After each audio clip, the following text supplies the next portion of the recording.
네, 여러분 반갑습니다.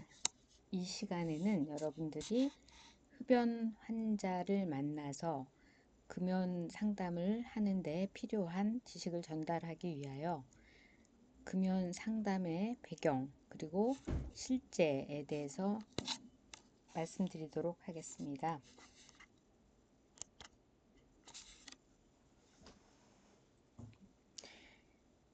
한국 성인 19세 이상 성인의 현재 흡연율을 보여주는 그래프입니다. 2019년 자료에 의하면 성인 남성의 35.7%, 여성의 6.7%, 전 인구 평균 21.5%가 현재 담배를 피고 있다고 조사되었습니다. 이 흡연율은 과거에 70%를 상회하는 흡연율에 비하면 상당히 감소한 것이나 아직도 전 인구의 5분의 1 이상이 담배를 핀다는 것은 굉장히 심각한 문제로 흡연이 건강에 미치는 영향을 고려할 때 의료인으로서 흡연에 대한 상담 방법을 숙지하고 있는 것은 필수라고 할 수 있겠습니다.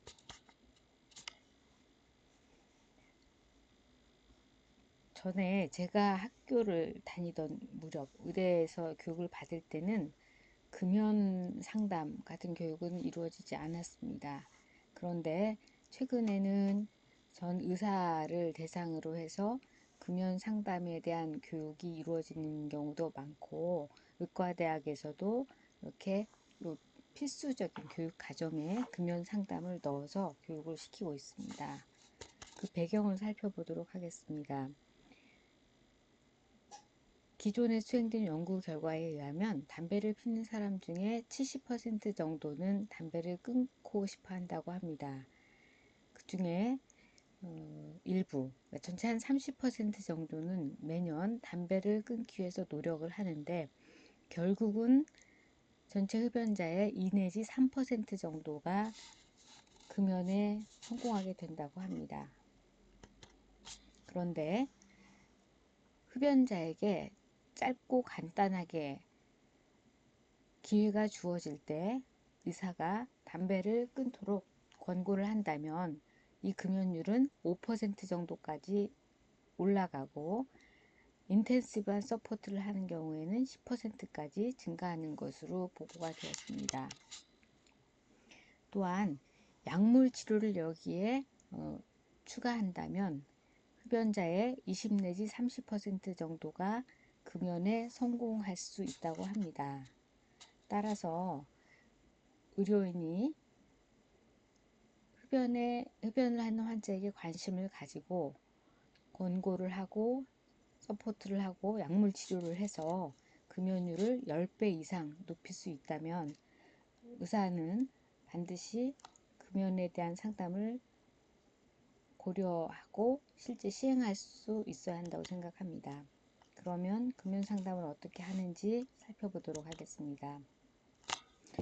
흡연이나 음주, 운동, 식이요법과 같이 헬스 비헤이비어를 변화시키기 위한 상담에 중요하게 생각하는 과정들이 있습니다. 그 과정을 보는 것처럼 5A라고 얘기를 합니다. 그것은 이 과정들이 영어 다 A자로 시작하는 걸로 시작하는 단어를 갖고 있기 때문입니다. 5A 첫 번째는 ask, 흡연력을 물어라. 두 번째는 assess, 이제 금연을 할 의지가 있는지 평가해라. 세 번째는 advise, 담배를 끊도록 권고해라. 네 번째는 assist, 담배를 끊는 과정을 도와라. 다섯 번째는 arrange, 추적하면서 다시 평가하고 필요하면 상담을 제공해라 하는 것입니다. 5가지 과정을 오늘 이 시간에 살펴보도록 하겠습니다. ask는 담배를 피우는지를 물어보는 것이죠.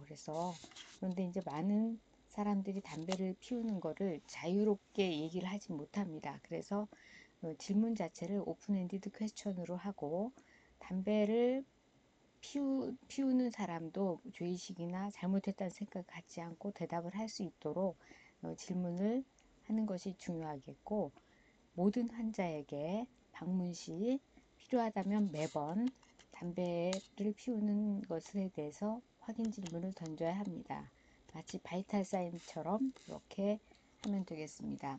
구체적으로는 현재 흡연을 하느냐, 그리고 하루 흡연량은 얼마이고 어떤 종류의 담배를 주로 피우며 몇 세부터 흡연을 시작해서 지금까지 얼마나 피웠느냐, 그리고 흡연을 하는 주된 이유는 무엇이냐를 물어봐야 합니다. 두 번째입니다. 어세스. 어세스는 실제 흡연을 하는 사람들이 금연에 이르기까지의 과정 중 어떤 단계에 서 있고 금연을 할 의지가 얼만큼 있느냐 하고, 두 번째는 흡연을 계속하게 되는 주 이유인 니코틴 의존도가 어느 정도인지를 파악하는 과정입니다. 여기에 추가해서 흡연을 하는 이유를 담긴 흡연 유형을 파악하고 정밀한 평가를 위해서 흡연 일지를 작성하게 할 수도 있습니다. 이 어세스 과정에서는 우리가 다음과 같은 질문을 던져볼 수 있습니다. 혹시 금연을 고려하고 계십니까? 그리고 금연을 시도해 보신 적이 있습니까? 자, 금연을 고려하고 있다라는 질문에서 우리가 평가하고자 하는 것은 이 흡연자가 금연까지 이른 과정 중에 어느 단계에 서 있는지를 평가하기 위한 것입니다. 이 단계를 5가지로 나눠볼 수 있습니다. 첫 번째는 프리컨템플레이션, 고려 전 단계입니다. 이 고려 전 단계라는 것을 조금 더 객관적으로 평가하기 위해서 기간을 둡니다. 그래서 향후 6개월 이내에 금연할 계획이 없다라고 하면 고려 전 단계로 보면 되겠습니다.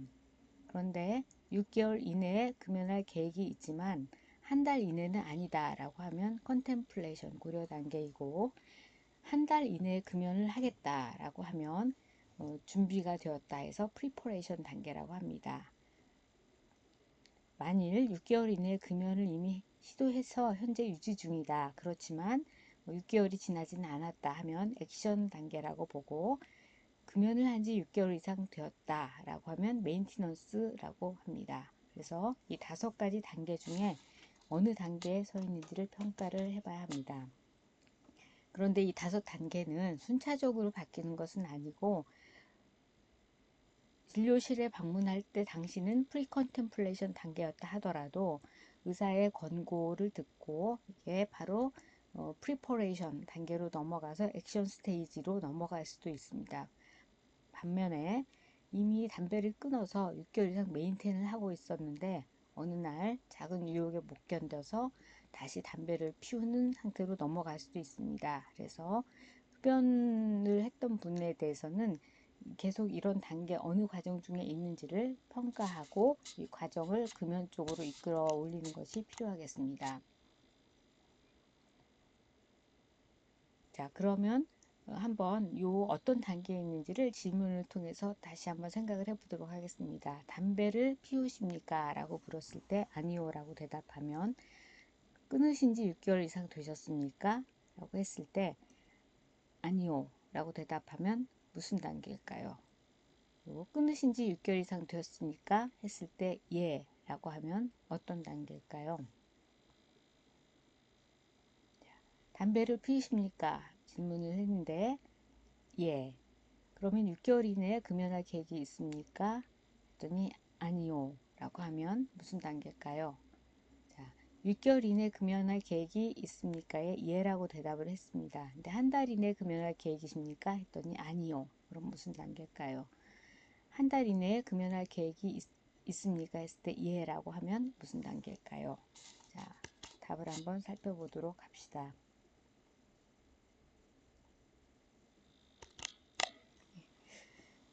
그다음에 두 번째 어세스 할 내용은 니코틴 어딕션 정도입니다. 니코틴 어딕션 정도는 파거스트롬 테스트란 설문을 통해서 보통 이루어지는데 전 세계적으로 쓰이는 설문입니다.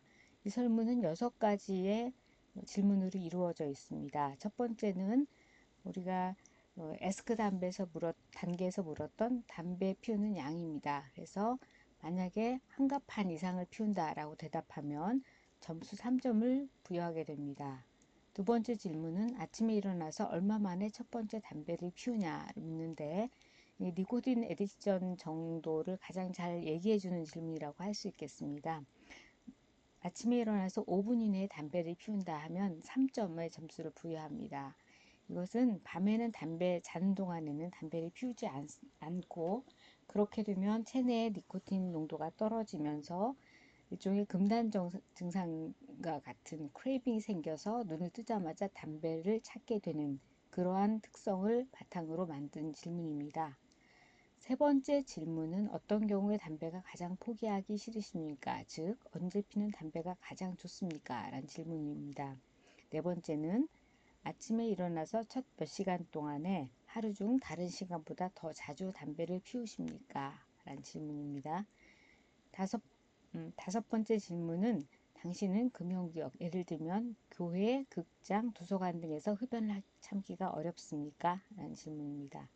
마지막 질문은 아파서 하루 종일 누워있는 날에도 담배를 피우십니까? 라는 질문입니다.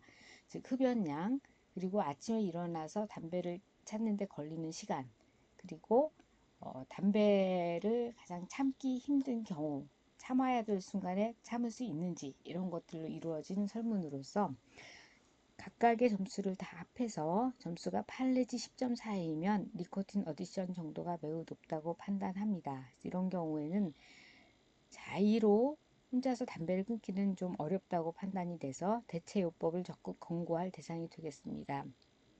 5점 정도면 중간이고, 중간보다도 니코틴 어딕션 정도가 낮은 경우라 하더라도 기존에 금연 시도를 여러 번 했고 매번 실패했던 경험이 있다면 신체적인 의존도는 아니지만 심리적인 의존도가 높을 가능성이 많아서 이 경우에도 대체요법을 시행해 볼 수 있겠습니다. 그 다음에 추가로 평가할 수 있는 내용이 흡연 유형입니다. 보통 흡연 유형은 결국 담배를 피는 이유에 해당되는 건데, 자극, 손장난, 그리고 즐거움과 편안함, 스트레스 해소형, 육체적, 심리적 중독형, 습관성, 이렇게 6가지 유형으로 나누어 볼 수 있습니다. 이 유형은 지금 보는 것처럼 Y테스트란 18개 문항으로 이루어진 설문을 가지고 평가를 해볼 수 있는데, 각 유형당 3개의 질문으로 이루어져 있습니다. 그래서 이걸 가지고 흡연자가 왜 담배를 피우는지를 이해하는 데 도움을 받을 수 있습니다. 그런데 한 사람당 이 한 가지 유형만 가진 건 아니고 이 여러 가지 유형이 겹쳐서 담배를 피우는 경우가 흔히 있습니다. 흡연 상태를 더 정확하게 평가하기 위한 목적으로 흡연 일지를 작성해 볼 수도 있습니다. 흡연을 주로 하는 시간, 어떤 상황에서 하는지, 그리고 그때 담배를 피우고 싶은 정도가 얼마나 절실했는지를 물어서 기록을 해오게 합니다.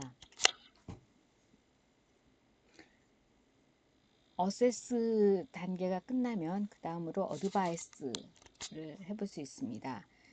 금연 상담에서 가장 중요한 부분은 할 수 있다라는 메시지를 주는 것입니다. 어려워도 금연은 할 수 있다라는 것이고,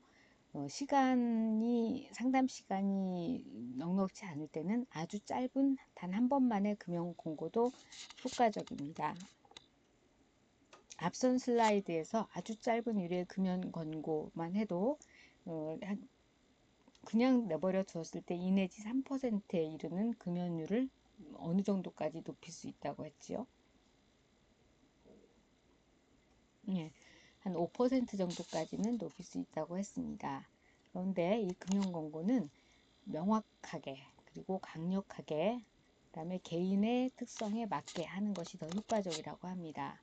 여기서 개인의 특성에 맞게 어드바이스를 한다라는 것은 그 환자분이 가진 임상적인 특성, 기존의 흡연력, 가족력, 그리고 개인적인 관심사, 그리고 소셜 롤 등을 가지고 어드바이스 할 수 있습니다. 지금 이 슬라이드에 보시는 것처럼 강력하게 얘기를 하고 어떤 상황에서 어떤 걸 이용해야 할지를 개인적으로 상식적인 수준에서 생각해서 권고를 하시면 될 것 같습니다. 금연에 대한 어드바이스는 앞전에 했던 금연의 어떤 단계에 이 환자분이 서 있느냐를 고려하여 하는 것이 좀 더 효과적입니다. 만일 고려 전 단계다라고 하면 흡연의 해로운 점에 대한 정보를 제공하고 라포를 형성해서 그 윗 단계로 진행할 수 있도록 하는 게 필요하겠습니다. 고려하고 있는 단계다라고 하면 6개월 이내에 금연을 할 생각이 있지만 한 달 이내는 아니다라는 거죠. 그렇다면 당장 금연을 하지 못하는 이유가 무엇일까에 대한 장애물을 파악하고 솔직한 생각을 물어보고 해서 같이 해결 방안을 찾아보고 제시하는 것이 좋겠습니다. 준비 단계에 있다라고 하면 이때는 실제 금연을 성공할 수 있도록 도와주는 것이 필요해서 구체적인 금연 방법 그리고 금연 약물 등을 소개하고 팔로업 계획을 짜볼 수 있겠습니다. 이미 금연을 해서 시작한 단계다라고 하면 금연을 시작한 것 자체를 축하하고 서포트를 하는 것이 필요하겠습니다. 금연을 한 지 6개월이 지났다라고 하면 재발을 방지할 수 있는 권고를 하고 서포트를 하는 것이 필요하겠습니다. 금연을 고려하게 하는 데에서 우리가 흡연했을 때 오는 장점이나 금연 시의 어려운 점들을 극복할 수 있을 정도의 흡연 시의 단점, 금연 시의 장점을 가지고 환자분을 설득하는 것이 필요하겠습니다.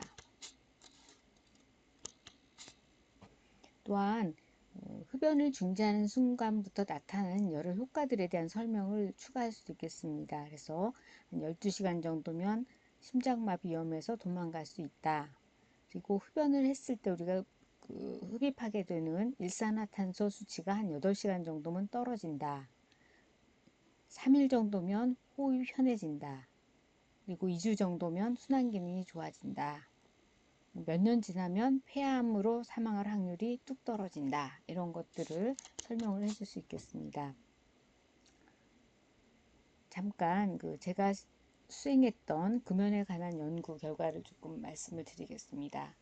이 연구는 2008년도에 중년 남성, 한국인 중년 남성들을 대상으로 수행했던 연구인데 연구에서 보고자 했던 점은 담배를 계속 피는 사람에 비교해서 담배를 끊는 사람 그리고 흡연량을 줄이는 사람에서 카디오바스큘라 디지즈 리스크가 어떻게 되는지를 보고자 수행을 했던 연구입니다.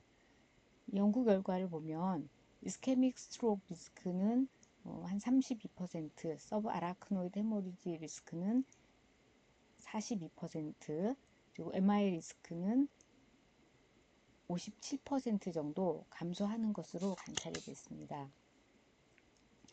흡연량을 감소시켰을 때는 그러면 어떤가요?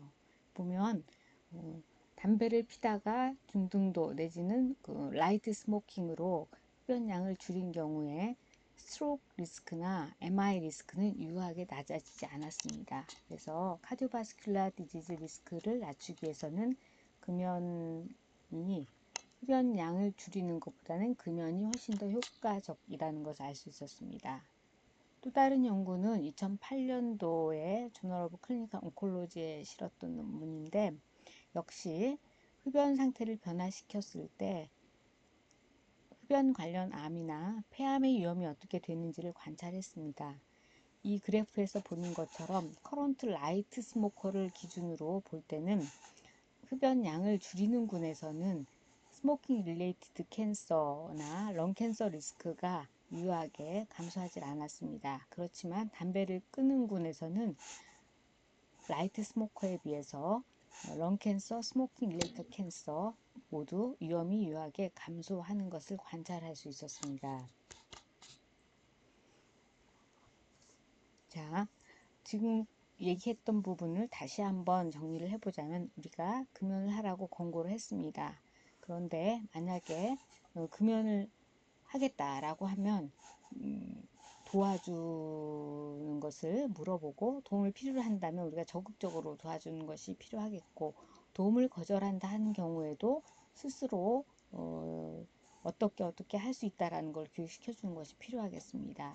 금연 권고에 대해서 망설이는 경우에는 다시 팔로우업하여 재평가하고 상담하는 것이 필요하겠습니다. 향후에 하겠다라고 연기하는 경우 흡연을 양을 감량하겠다 하는 경우, 이런 경우는 교육 자료를 제공해 줄 수 있겠습니다.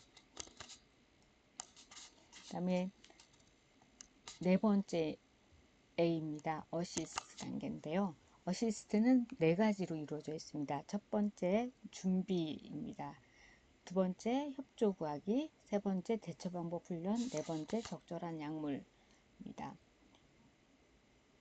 지금 보시는 표는 2016년 Annals of Internal Medicine에 실렸던 논문인데요. 이 연구에서 보고자 했던 거는 금연을 하는데 한 번에 확 끊는 것이 나은지 점차적으로 줄여서 끊는 것이 나은지를 평가했던 연구입니다. 연구 대상자를 Gradual Cessation 그룹과 Abrupt Cessation 그룹으로 두 군으로 나누어서 금연 성공률을 평가를 했습니다. 평가 방법은 지금 보는 것처럼 세 가지의 방법으로 평가를 했습니다. 근데 평가 방법과 무관하게 그레주얼하게 세세이션 했던 그룹보다는 어브럽트 세세이션 그룹에서 금연 성공률이 유효하게 높았습니다. 그래서 금연 성공은 그레주얼 세세이션보다는 어브럽트 세세이션군에서 훨씬 더 성공률이 높다라는 것을 증명을 했던 연구고요.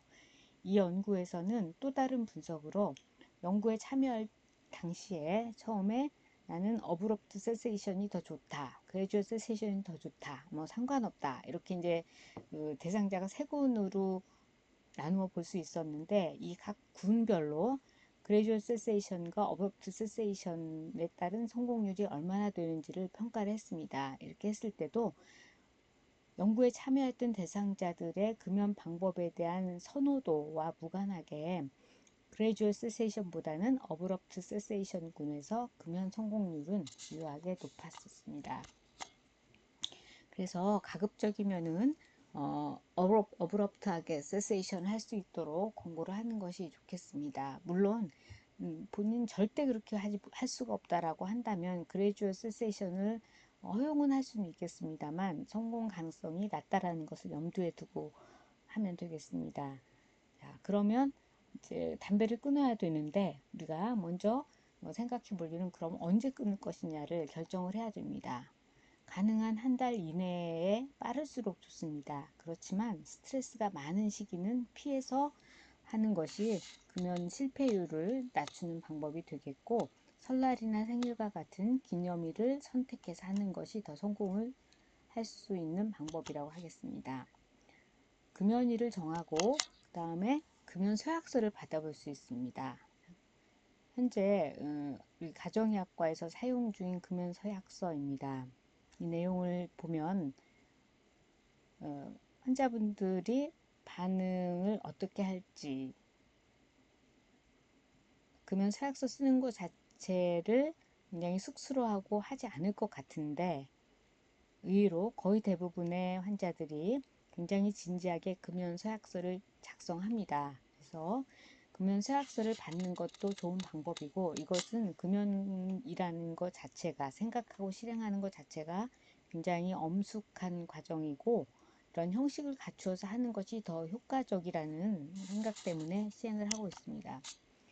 다음에 주변 환경을 변화시켜서 담배 그리고 담배와 관련된 모든 물건을 다 없애는 것이 필요합니다.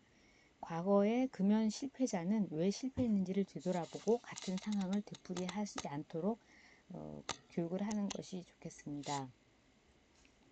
또한 주변 사람들의 도움이 굉장히 중요하기 때문에 주변 사람의 협조를 구합니다. 같이 방문한 가족, 보호자가 있다면 흡연 유발 상황을 피할 수 있도록 도와주고, 금연을 하면 굉장히 칭찬을 많이 해줘라 라고 권고를 하는 것이 좋겠습니다. 그리고 금연으로 인한 금단 증상 등에 힘들어할 때는 운동 같은 걸 권고해줘라, 그리고 금연의 이유들을 생각할 수 있도록 해봐달라 라고 도움을 청하는 것이 좋겠습니다. 그리고 흡연하시는 분 스스로도 특히 같이 흡연을 했던 동료나 친구들을 만났을 때 본인이 금연을 하기로 했다, 그러니까 협조를 해달라라는 것을 처음부터 요청할 수 있도록 이렇게 말씀을 드리는 게 필요합니다. 다음으로 대처 기술 훈련에 대해서 살펴보겠습니다. 아까 흡연 일지를 써서 위험 상황을 파악하고 그거를 이제 흡연 상황을 평가하는데 사용할 수 있다고 했는데 그 자료를 근거로 해서 이분이 언제 흡연을 하기가 쉽겠구나라는 걸 파악을 해서 그 상황에서 어떻게 대처를 할 것인지에 대한 교육을 해볼 수 있습니다. 예를 들자면 친구들을 만나면 흡연을 한다. 그러면 흡연하는 친구보다는 흡연하지 않는 친구들을 만날 수 있도록 권고를 하고 술을 마실 때 흡연을 한다라고 하면 술자석에 참여하지 않도록 금주를 하도록 이렇게 권고를 하는 것이 필요하겠습니다.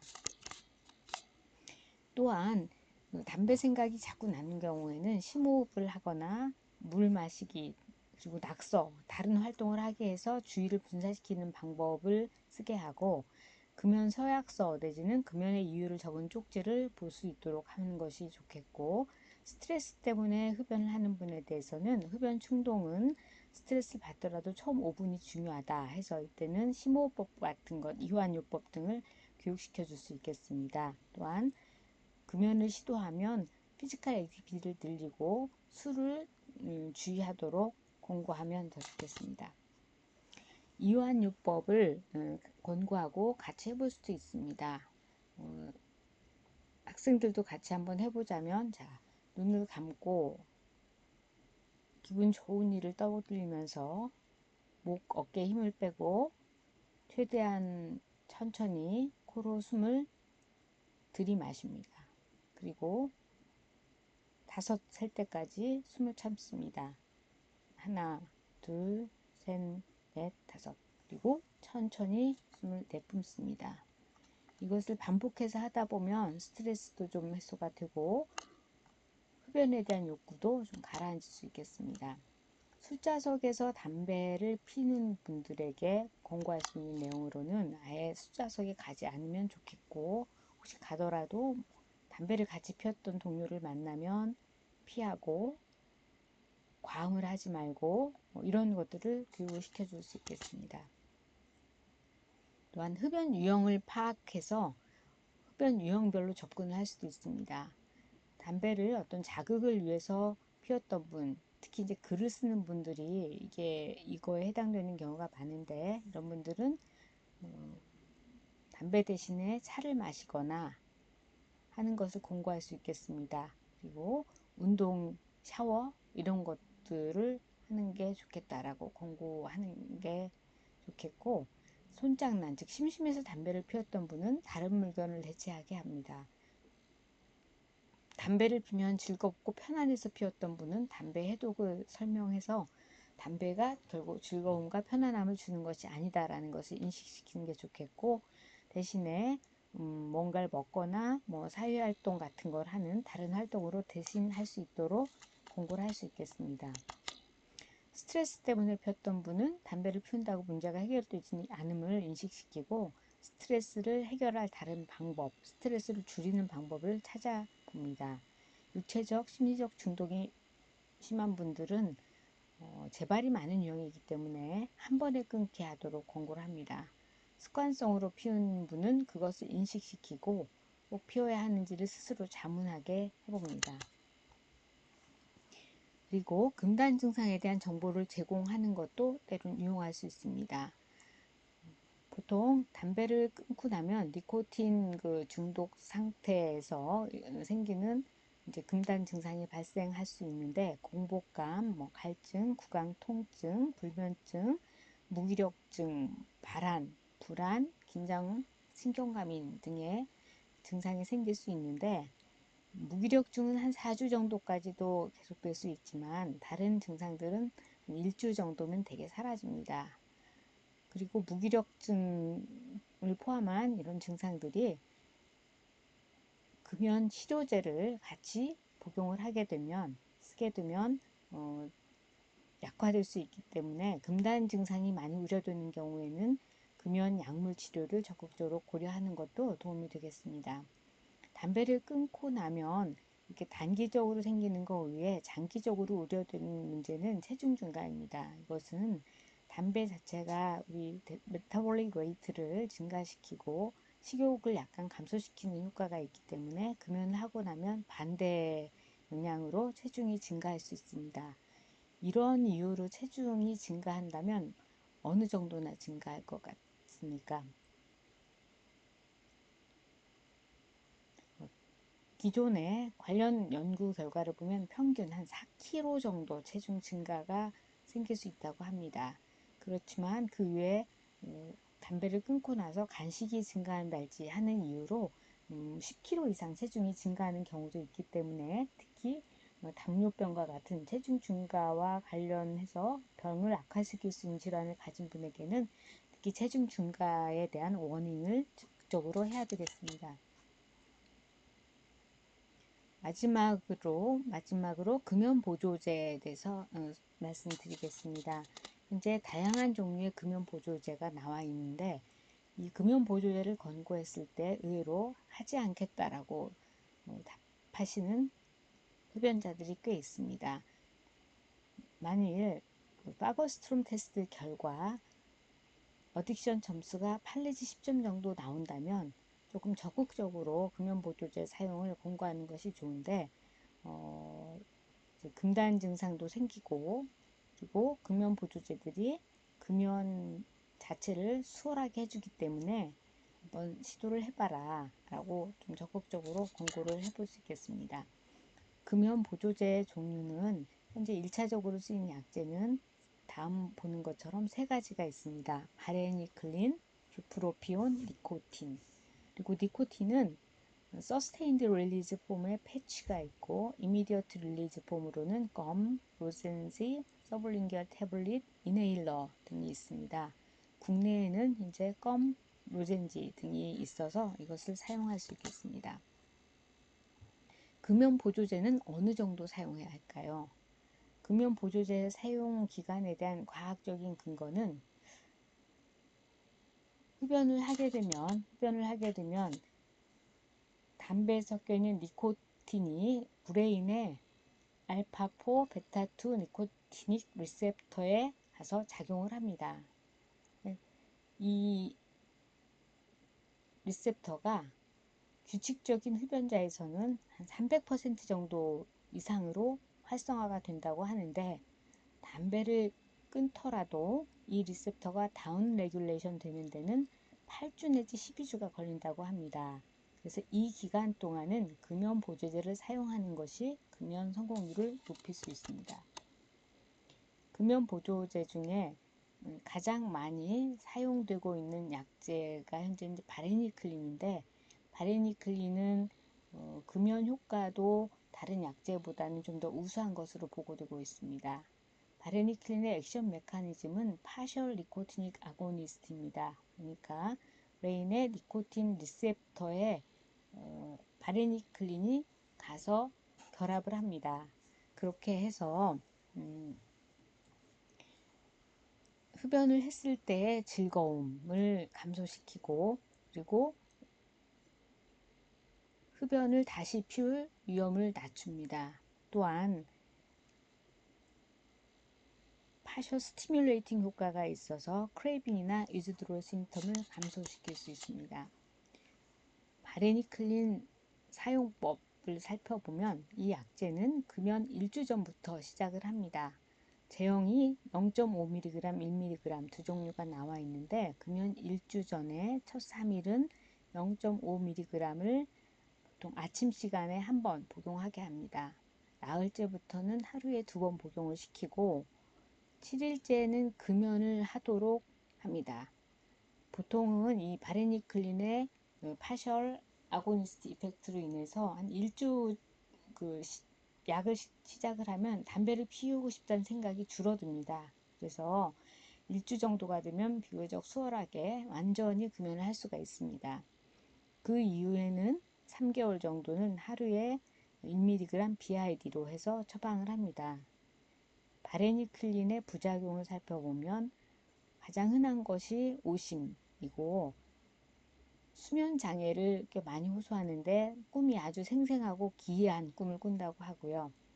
우울감과 같은 감정 변화, 불안증, 자살 사고 같은 것도 드물지만 일어날 수 있습니다. 그리고 두통, 소화불량을 호소합니다. 소화불량 때문에 식후에 복용을 하도록 권고하는 것이 더 좋겠습니다. 처방에 주의할 대상은 신기능이 저하되어 있는 경우에는 용량을 줄여서 처방합니다.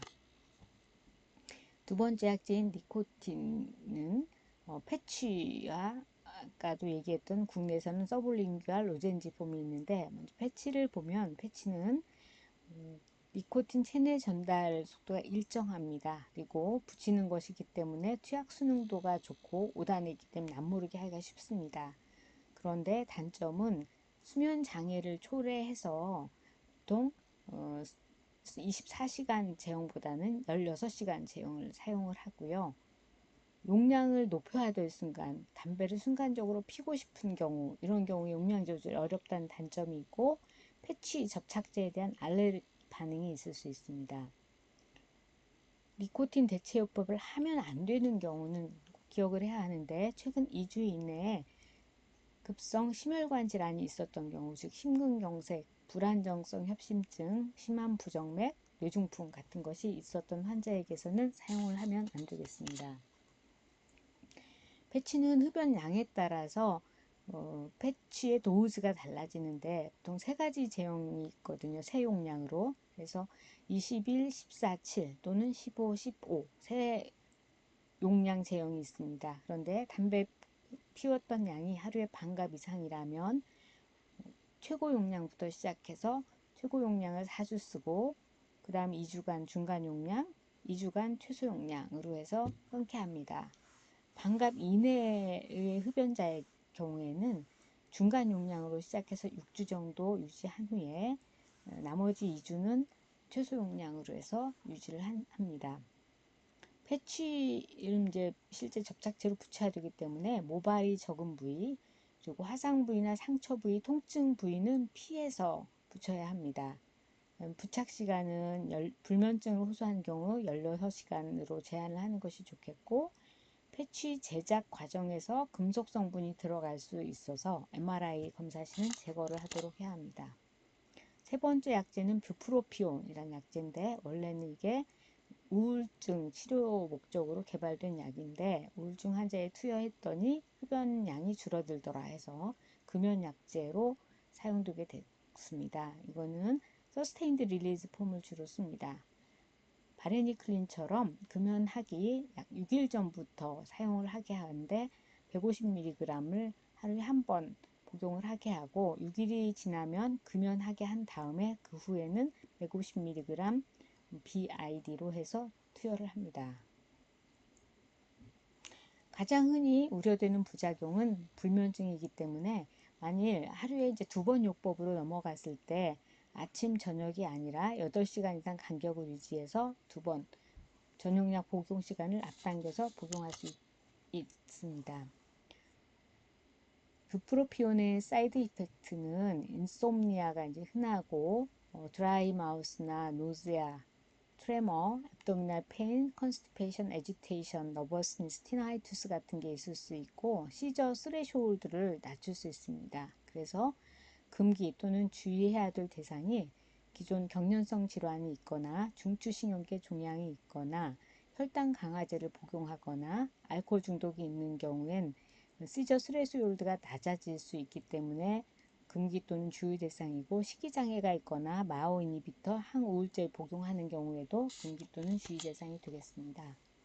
이 표는 금연 보조제의 각각의 흔한 부작용, 금기, 주의할 대상을 정리해 놓은 것인데, 추가로 니코틴 껌을 잠시 살펴보면 니코틴 껌은 담배 하나에 껌 하나 정도로 쉽게 할 수 있고, 부작용으로 딸꾹질이나 잇몸 질환, 오심 등이 있습니다. 이러한 부작용을 피하기 위한 방법으로는 껌을 천천히 씹게 하고 씹다가 찌릿하는 느낌이 나면 그때는 잇몸과 이 사이에 부칼 무코자와 잇몸 사이에 물고 있게 하고 그 찌릿하는 느낌이 사라지면 다시 꺼내서 씹는 방법으로 하나에 보통 한 30분 정도를 씹고 버리게 합니다.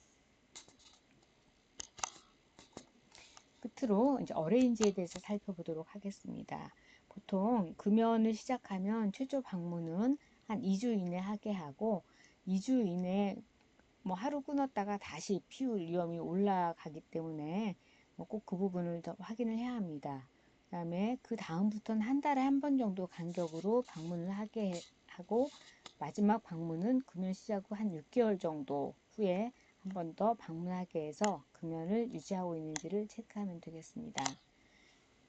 문진뿐만이 아니라 검사 방법으로 금연 지속 여부를 확인할 수도 있는데 소변의 니코틴 농도를 측정하는 방법도 있고 그림에서 보는 것처럼 CO미터라는 기계를 활용해서 호기의 CO 레벨을 측정해서 현재 금연 상태인지 여부를 판단하는 방법도 있겠습니다. 그리고 필요하다면 방문 전에 전화 상담을 하고 특히 이제 바레니클린이나 비프로피온 같이 첫 2일주 내지는 6일 후에 금연을 하도록 약속을 한 경우에는 금연 전날 전화를 해서 금연할 날이다. 그리고 금연을 위한 준비를 해라. 이런 권고를 할 수 있겠습니다. 2주 내지는 그 다음 방문 기간 동안에 금연을 했다. 그리고 이걸 유지하고 있다라고 하면 축하 격려를 하고 금연으로 좋아진 점을 한번 같이 리마인드 해볼 수 있겠습니다. 한두 대를 피웠다라고 하면 이거는 금연에 실패한 건 아니다. 이제 안 피우면 된다라고 격려해서 금연을 다시 할 수 있도록 하면 되겠습니다. 실패했다. 이번엔 금연 못하겠다라고 하면 좋은 경험이었다라고 하고 대부분은 여러 번 실패한 후에 성공한다. 그러니까 다음에 다시 시도해 봅시다. 라고 얘기할 수 있겠습니다. 앞에서 한번 언급은 했지만 만일 환자가 금연을 권고했지만 당장 금연하기를 원치 않는다. 즉 프리컨템플레이션 단계에 있다라고 하면 금연 동기를 높일 수 있는 교육 자료를 제공하고 다음 방문에 다시 한번 재상담해 볼 것을 고려하면 되겠습니다. 금연의 동기를 부여할 수 있는 상담에 우리가 이제 5R이라는 거를 기억을 해서 하면 좋은데 첫 번째가 relevance, 즉 금연을 왜 하는지, 금연하는 게 왜 당연한 것인지를 설명을 하고 두 번째 risk, 흡연을 했을 때 어떠한 부정적인 결과가 있을 수 있다. 세 번째 reward, 금연을 하면 어떠한 장점이 있다. 네 번째 roadblock, 금연을 했을 때 무엇이 어려운지 생각해보고 어떻게 이걸 극복할 건지 생각해 볼 수 있겠습니다.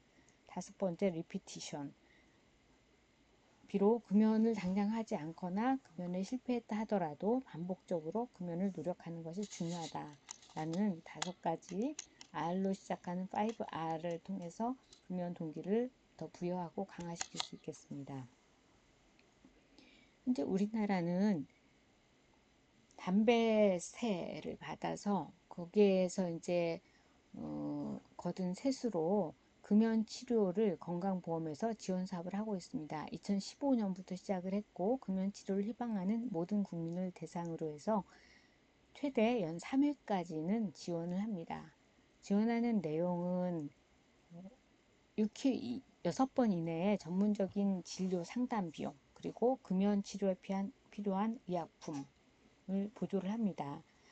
두 번째까지는 본인이 진료비를 내게 하는데 세 번째 방문부터는 본인 부담금을 전액 지원하고 금연 치료 프로그램을 완전히 이수한 경우에는 첫 번째 1, 2회에 납부한 본인 부담금도 전액 환급해 줍니다. 그리고 이수에는 기준을 갖고 합니다. 그래서 상담 치료를 반드시 금연을 해야 하는 것은 아니고 상담 치료를 완료했거나 약제별로 조금 다르긴 하지만 일정 기간 이상 투약을 한 경우에는 금연 치료 프로그램을 이수했다라고 판단하고 지원을 합니다. 이 금연 치료 건강보험 지원 사업은 어떻게 하면 되냐면 금연 치료하는 의료기관을 찾고 이게 공단 홈페이지에 나와 있는데 거길 방문해서 참여 등록을 그 의료기관에서 해줍니다.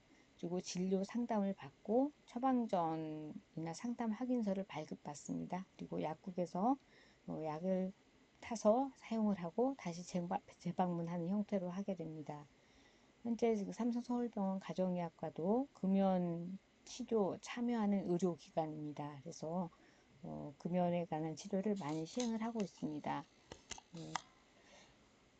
요 레퍼런스 리스트는 강의를 준비하느라고 제가 봤던 레퍼런스들이고요. 참조를 하면 더 좋을 것 같습니다.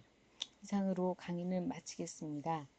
이 강의에서 들은 바를 바탕으로 해서 제가 체크리스트, 상담 CPX 체크리스트를 나눠줄 건데, 그거를 여러분 동료들끼리 팀을 짜거나 아니면 지인과 함께 모의 환자, 모의 의사로서 한번 해보시기 바랍니다. 그렇게 해서 체크리스트를 보고 그 하는 데서 빠진 점들이 무엇인지를 피드백 받아서 다시 한번 해보다 보면 금연 상담을 잘 수행할 수 있을 것 같습니다. 그리고 가정의학과 실습을 터는 동안에 금연 대상 환자들을 보는 경우가 종종 있을 수 있습니다. 그렇게 되면 기회가 된다면 여러분들이 실제 금연 교육하는 거를 관찰하거나 본인이 참여해보는 것도 좋겠습니다. 감사합니다.